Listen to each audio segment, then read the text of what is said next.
Over 50% of the population experiences perimenopause and menopause.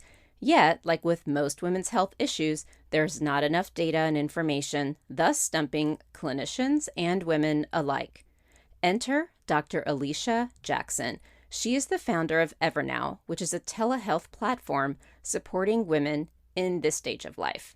Evernow conducted a survey of now over 70,000 women to better understand this stage and is using that data to more effectively help the staff at Evernow support the women coming through its doors. In this episode, we cover Evernow's findings from the survey, as well as how women can apply this information into their own care. We begin with Dr. Alicia Jackson's story of how and why she started this company. I have a deep science background from, my life at MIT, investing in biotech through DARPA. I thought I'd be starting a fertility company right now. And I had taken 6 months off to do nothing but to study that space and really understand what the opportunities were. And it was during that period of time that I came across this really interesting piece of research talking about how do you reverse menopause in young women who'd gone through chemotherapy. And I just remember hearing that phrase, reverse menopause, and thinking, what in the world are these people talking about? Like, I thought this was a one-way street. Wait a second, what is menopause anyways? And it just brought up all these questions. And I knew right then that there was something interesting there, and just started digging, understanding, okay, what is menopause? Talking to tons of women about their experience of menopause, talking to physicians, and really came away blown away with the fact that menopause is much more than hot flashes. It really has a critical impact on women's health, not only while they're going through menopause, but really a critical impact on the rest of the years of their life after menopause. And it's not like we're talking about 10 years. We are actually talking about possibly the greater half of their life. This is the first generation who may live longer post-menopause than in menopause. And seeing how tightly correlated when you go through menopause and how that's managed, whether you're on hormonal therapies or not, can make a big impact for your risk of things like cardiovascular disease, for osteoporosis, for neurodegenerative diseases, for diabetes, and the list just goes on. And I'm reading this research and thinking, oh my God, no one has ever mentioned any of this to me. And wait a second, this isn't something that happens, I'm thinking it happens in golden girls ages. Like, I'm thinking it's in your 60s. And then I read it starts happening in your 40s. Women start going through perimenopause, that period of time when your estrogen starts fluctuating and decreasing in your 40s. And then the average woman in the US hits menopause at 51. And that's right in the smack in the middle of your life, when you're going full steam. And so hearing these stories of women really suffering quite a bit, struggling to find help, struggling to find a physician who really is up to date on the latest science and research, who understands how to treat and recognize the symptoms of not only perimenopause and menopause, who understands the greater health impacts, not just right then in the moment, but for the longer term. And then also talking to physicians and learning that they had very little training in menopause, and many who had very little training since their residency, which might be 20 years ago. And our understanding of menopause and the role of estrogen in women's bodies and its role in protecting us against a lot of these diseases of aging, like osteoporosis, like neurodegenerative disease, like diabetes, that many doctors just had knowledge that was out of date. And compounded by the fact that a lot of the medical system is not situated around being able to provide the care that's necessary during menopause. And all of these factors together, the huge health impacts, the fact that women were really struggling to find good help, the fact that doctors weren't equipped to be able to really treat and manage well menopause, really led to, okay, there's clearly something that needs to be done here. I don't see anyone doing it. Women need access to treatments and great care. Let's go build a company to do that. And so I went from thinking I was going to build a fertility company to saying, we're going to go build a company. It's going to leverage telemedicine. We're going to create world-class menopause care and medical care and deliver it to women 40 plus. And that was the creation of Evernow. I completely agree with everything you're saying. It's funny, when I had my own infertility struggles, I was extremely passionate about helping other women so they didn't have to go through what I went through. But when I really did the research, I realized there were so many themes across all women's health topics. And a lot of it is we need to understand the root cause of why someone is struggling. And this could be through a phase of life, like the symptoms with perimenopause and menopause, which we're talking about today, or it can be infertility, chronic conditions. You really need to understand the why. And so Evernow did a study that was for over 70,000 women to better understand perimenopause and menopause. And on your website, you share a lot about this data. And I know that we've started to talk a lot about the process and some of the challenges in our healthcare system with the research and lack thereof, how insurance companies are reimbursing and what doctors are trained on. And again, there's not a lot of data, so that makes it difficult. But talk to us about the research findings of Evernow and maybe some of the things that were more surprising to you of what women are dealing with before they even get into the healthcare system. Oh, so many things. We are now up to nearly 70,000 women who've gone through our kind of health survey on their experience of perimenopause and menopause. So our data is quite rich and robust. And there's multiple things that we found that I think are just incredibly illuminating and helpful for women to understand, which is, number one, when women are going through that period of perimenopause, their symptoms are going to differ from what they might experience when they're in the thick of the menopausal transition, when they're going through a year without a period. When they're in perimenopause, they still may be cycling. A lot of women are going to have an abnormal period, though. And abnormal means it's weird, is basically what we hear. They're shorter together, they're further apart, they're super heavy. She might be skipping periods. That's a really good signal. But number two, what we found is that we were seeing a lot of symptoms manifesting in the brain. And the reason for that is because estrogen is a key driver of energy metabolism in the brain. Our brain is full of receptors for estrogen. And so during perimenopause, when your estrogen levels are just fluctuating wildly, of course, you're going to see these big impacts in the brain. And so what we see are very high incidences of brain fog, anxiety, and depression. Over 70% of women report having these symptoms, and 2/3 of those report these to be severe or very severe. And of course, this is such an incredibly busy time in women's life. They're taking care of their kids. They're taking care of their aging parents. They're in the middle of their career. There's a pandemic going on. And so many women are like, well, of course I'm stressed out. Of course I'm suddenly having panic attacks, or I feel depressed because my life is so busy and so stressful dealing with all these things. But what they may not realize is that these are also the canonical symptoms of perimenopause, and that they can do something about them to help treat those symptoms. So I think that was the number one thing that came out when we're looking at kind of this journey from perimenopause to menopause. Now, the good news is that those symptoms do tend to dampen down as you get into the menopausal transition. Now, other symptoms pop up like hot flashes and night sweats that you have to deal with. But it is good that a lot of kind of the ones that really have to deal with mood will start to level out over time. The other good news is that we found that women who decided to take hormonal therapy, who were having these symptoms, found over a 72% reduction in those symptoms within 2 months. So hormonal therapy, if it is perimenopause that is really driving those symptoms, a little bit of hormonal therapy, and we're talking like a sixth to what you might have in birth control, can really help to level those out. It's not going to get rid of the stress, but it's going to help in terms of how you can deal with that stress.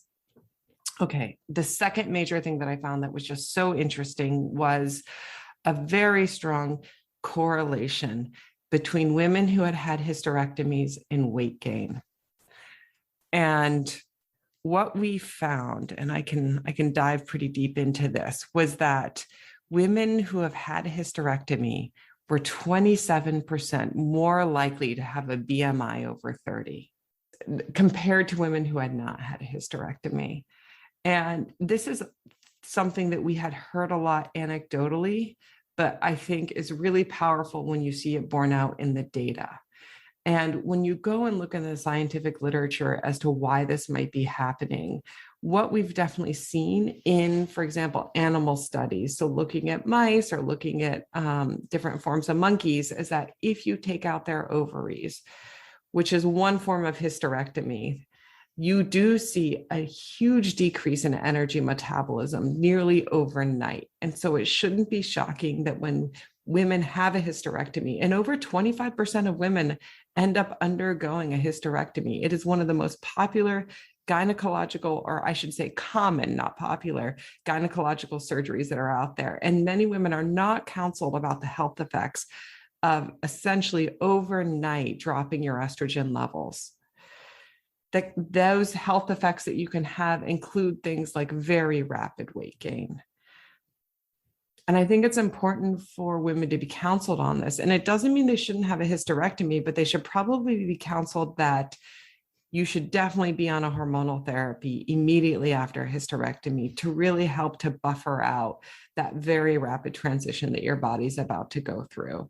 And we've had so many women come through Evernow telling us they really felt, in their words, bamboozled after they got a hysterectomy. They were told, no, you'll have a hysterectomy. This will solve whatever gynecological issue you're having right now. But they weren't really told about the after effects. And it's more than just weight gain.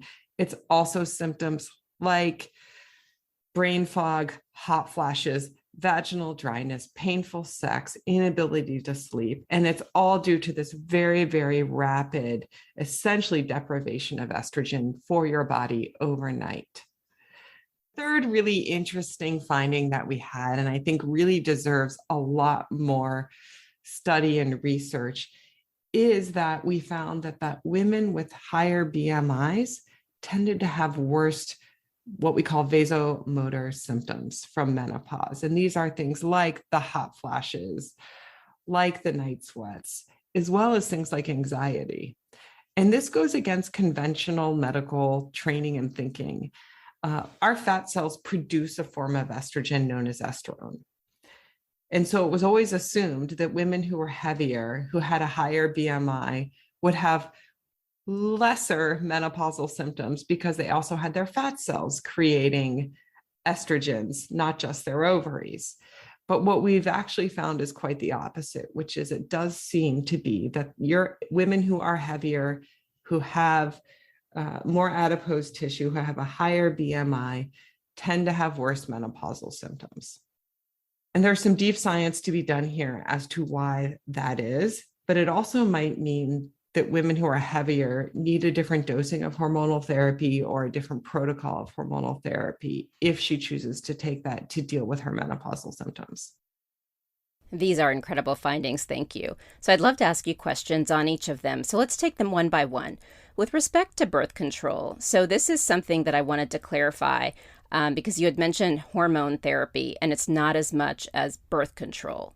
What it means is that the traditional doses that women take for hormonal therapy tend to be about a half to anywhere from a half to a sixth of what you're going to find in a traditional birth control pill. Okay. What we found is that that's really important to communicate to women because I don't think anyone thinks twice about being on birth control. I do think women are becoming more aware of it and understanding the choices that they have.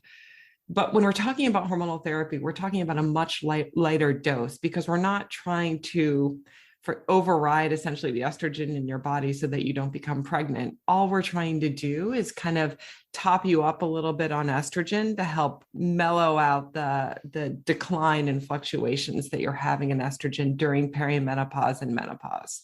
Thank you for that, because there's been a lot of discussions with my guests and a lot of books that have been written about birth control. And, they do have really interesting views on which ones are the most effective, what you should be using them for, and some of the different side effects. So for those who are interested, feel free to listen to my birth control series, which was published in season 2 in the earlier parts of the episodes. So now, with hysterectomies and not being counseled on the after effects, well, that is tragic. Now, one of the questions that I do have for you is, in your data, are you looking at the rationale for hysterectomy? And I'm not asking this question for women to look back and dread the fact that they got the hysterectomy. I am sure there was great rationale for it, and it was probably a really, really tough decision in many, many cases. But I do think it would be interesting to understand the why, to see if there are things behind it that are preventable or common trends being seen in why hysterectomies are being done. We have not to date collected that information, but I agree wholeheartedly with everything that you have said. We hear anecdotally the why, but I do think that would be something interesting to collect. We do know that there are geographic differences as to rates of hysterectomy, which are there tend to be more hysterectomies done in the South than, for example, the Northeast.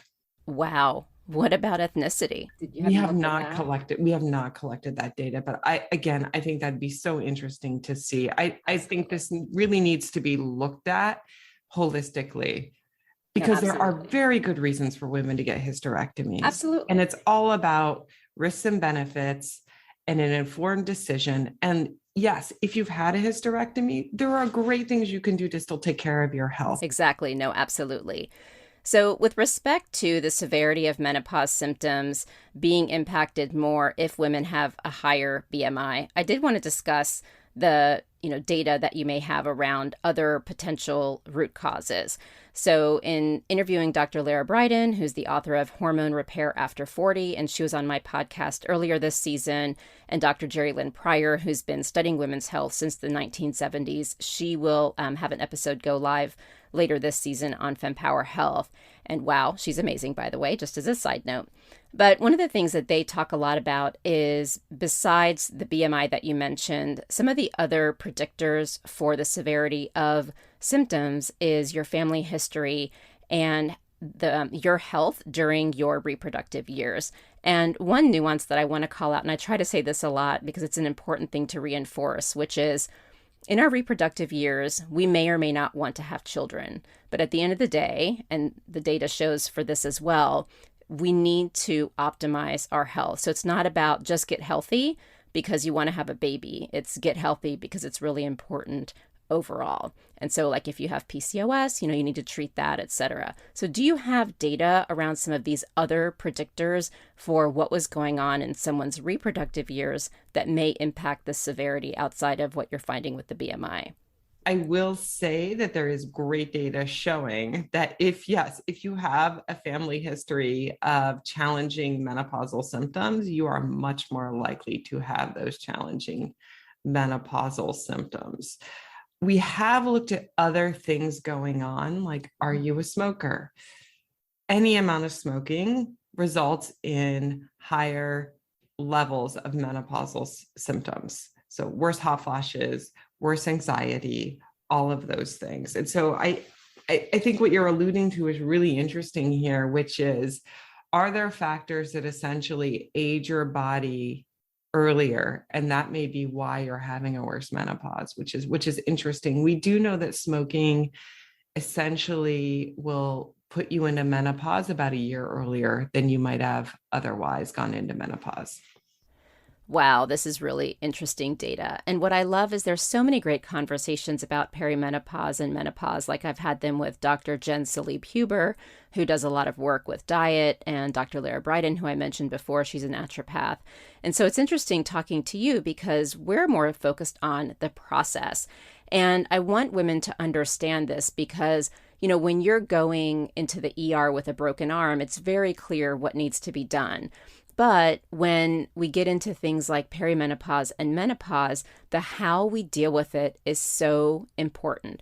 So we started talking about a challenging healthcare system based on how physicians are educated and what we even understand about research, what women know, because you were surprised, I was surprised when I started researching this.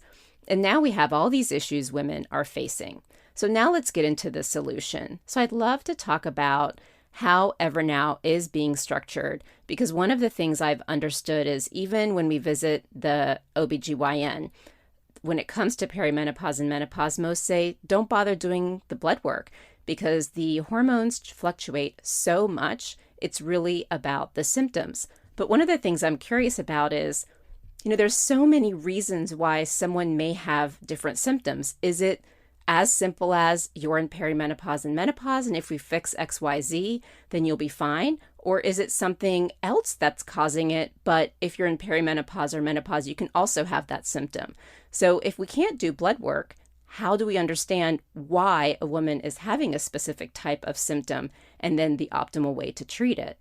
This is such a good question because we have so many women coming through Evernow who have the exact same question, which is, don't you need to know my blood levels?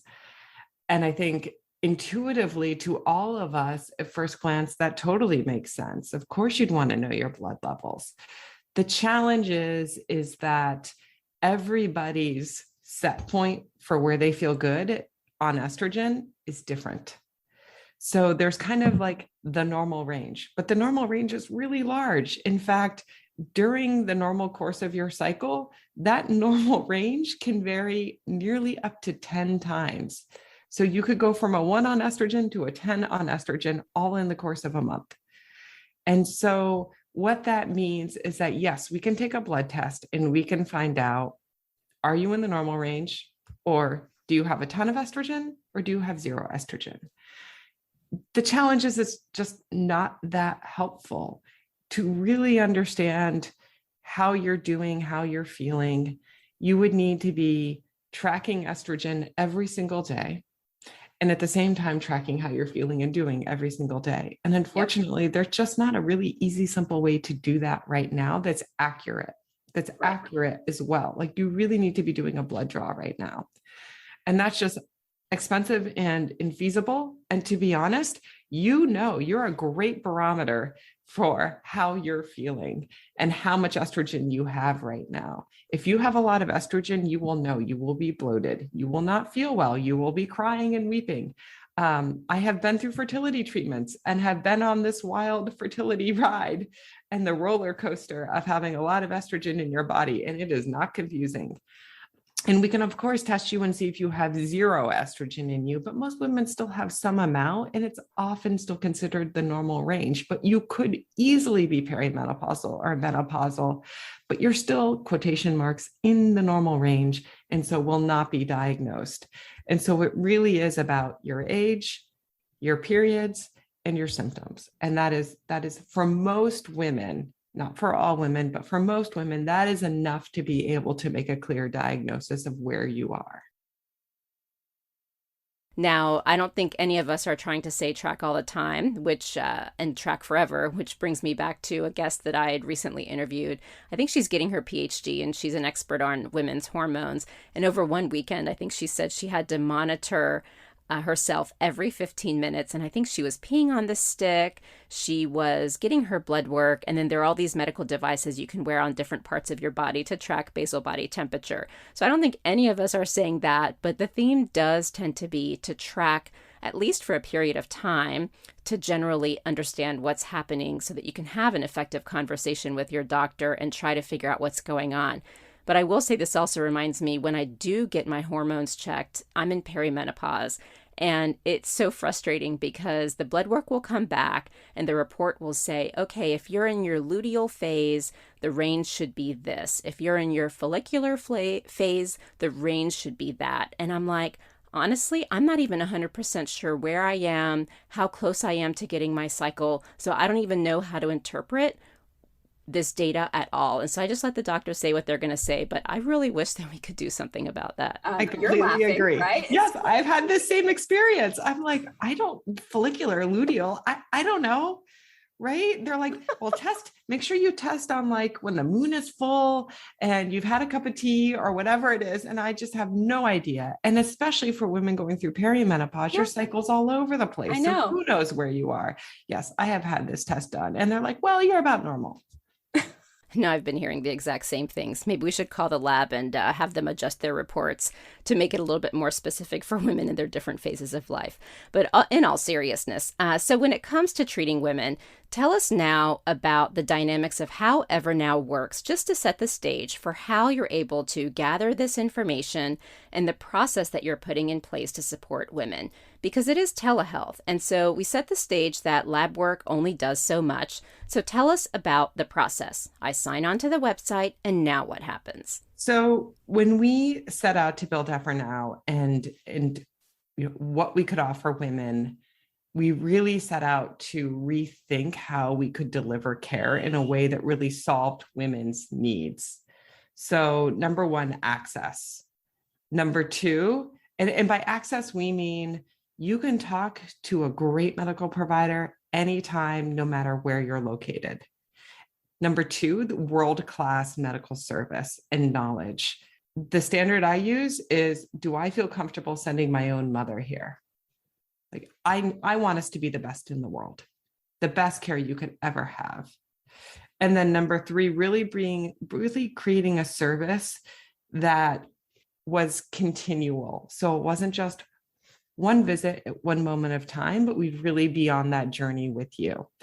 And the great thing about telemedicine is that it hits all of those points.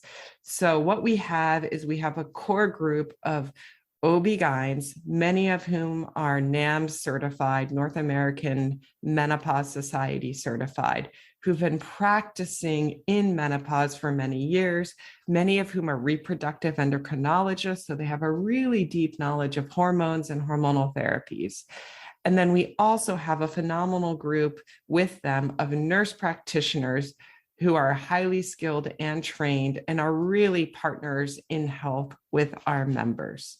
Number two, we love telemedicine because it means we can have this highly trained group of doctors and nurse practitioners that you can get a hold of anytime, no matter where you are.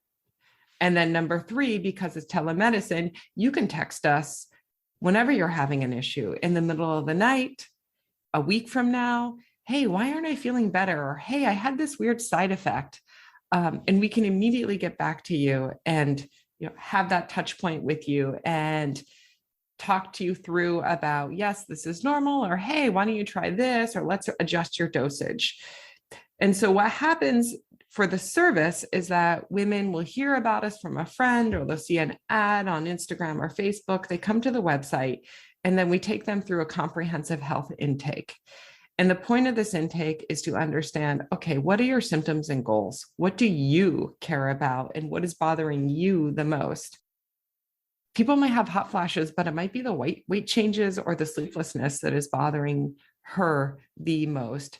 And that's important for us to know. We also collect a bunch of biographic data. So what is your height? What is your weight? What is your age? When was your last period? What medications are you on? Have you had any recent surgeries? It's very comprehensive. And that helps us to understand, one, are you a great candidate for Evernow? Not all women are going to be a great candidate. You may have other things going on in your health where we think you should go see an in-person provider. And we provide you a list of other providers that you can go see in your area. And number three, it helps us to understand what's the treatment plan that's going to work best for you. So a woman goes through this comprehensive intake.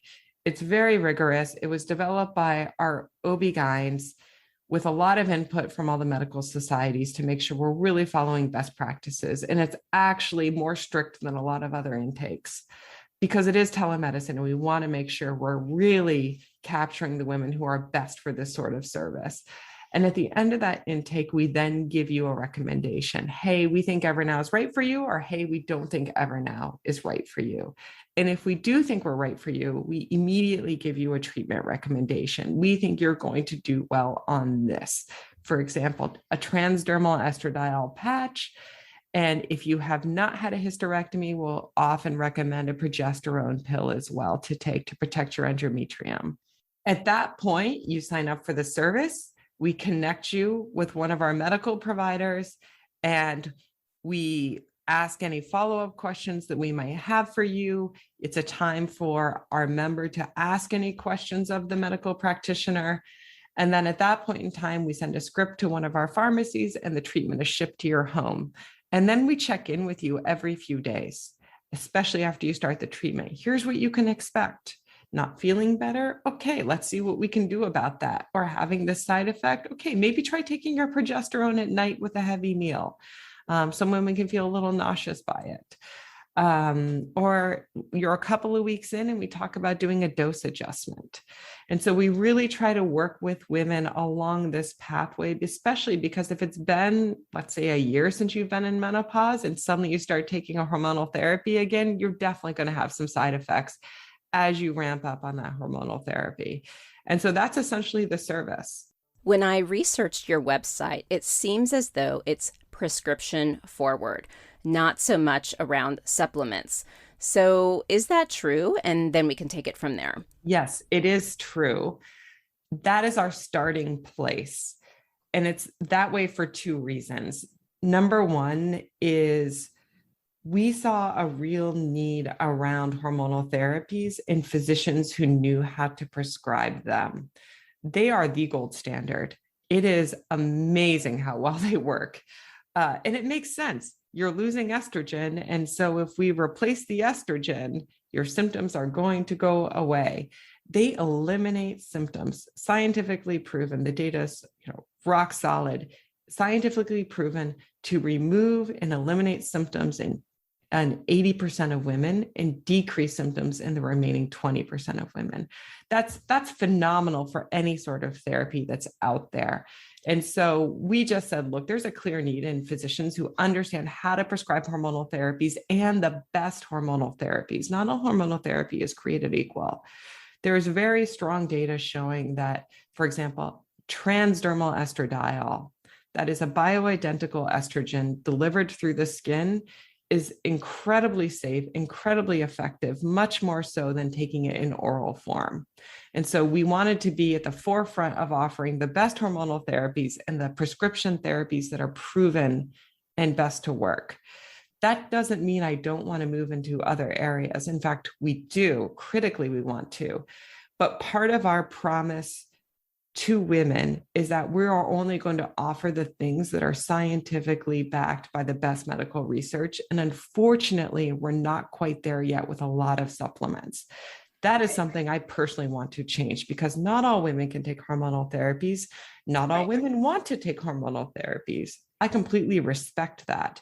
But what I want to be able to offer women is, okay, if you can't or do not want to take a hormonal therapy, what can we offer you that will be effective for you? And I think there's some really interesting things out there like soy isoflavones. I think there's some great data on black cohosh, but we really need to get much more solid evidence on it because I want to make sure whatever we're prescribing for you is going to work. No, that makes a lot of sense. And this is the frustration with women's health. And it's why I bring on different types of experts like functional medicine experts and MDs, because they do vary in perspective on how they treat various conditions and symptoms. So when Evernow is doing the intake form, do you try to gather information about the type of treatment women want, whether they want supplements or they're okay with being prescription forward? So I'm curious how that works. Part of it is that we do find women kind of self-select. I think we're very clear on our website that we're very prescription forward. So I think obviously a woman who says, I just want to deal with supplements right now, sure. I think she would just opt out. Although we do have a lot of women who've tried supplements.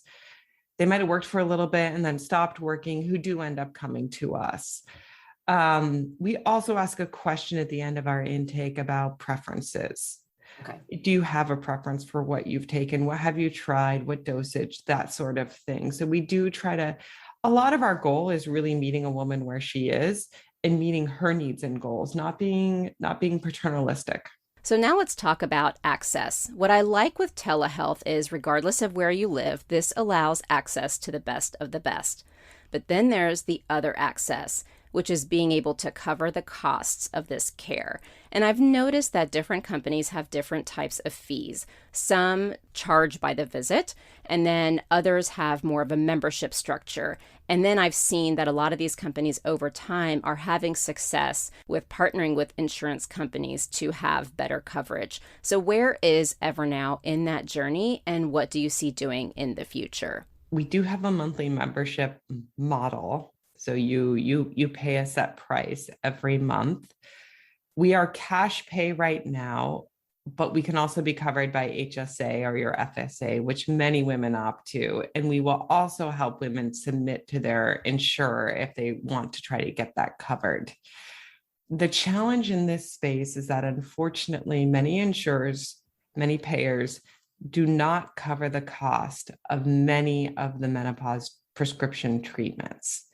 And it's very frustrating. And for so many women, even these very tried and true solutions that can have such a big impact on a woman's health may only be 50% covered by their insurance company.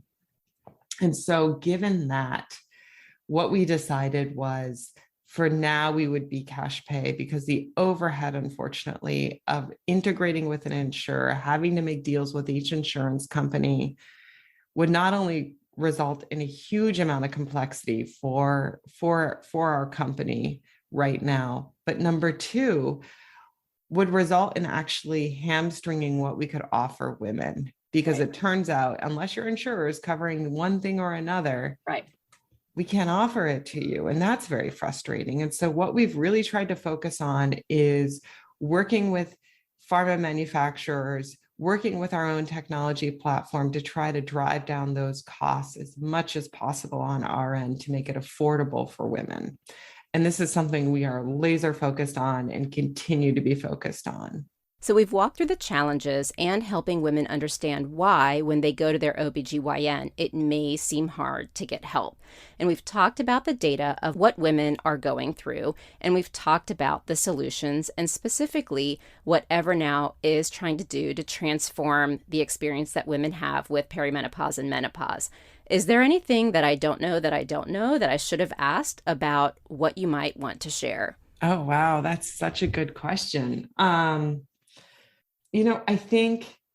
think this all just plays into the larger story around so much around women's health has been understudied, misunderstood, and is so ripe for finding a lot of interesting insights and impactful insights on women's health.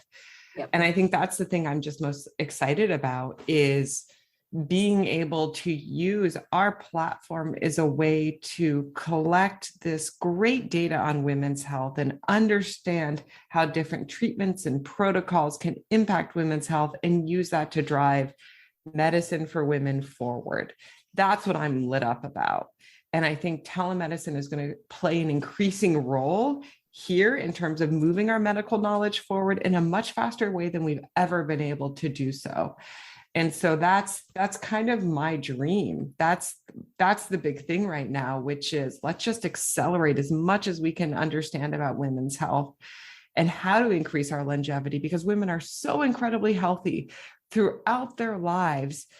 And then menopause hits, and it's very clear menopause is a trigger for a lot of these diseases of aging. And if we can understand how to manage that period of time, the outcomes for women and their lives and their health are just enormous.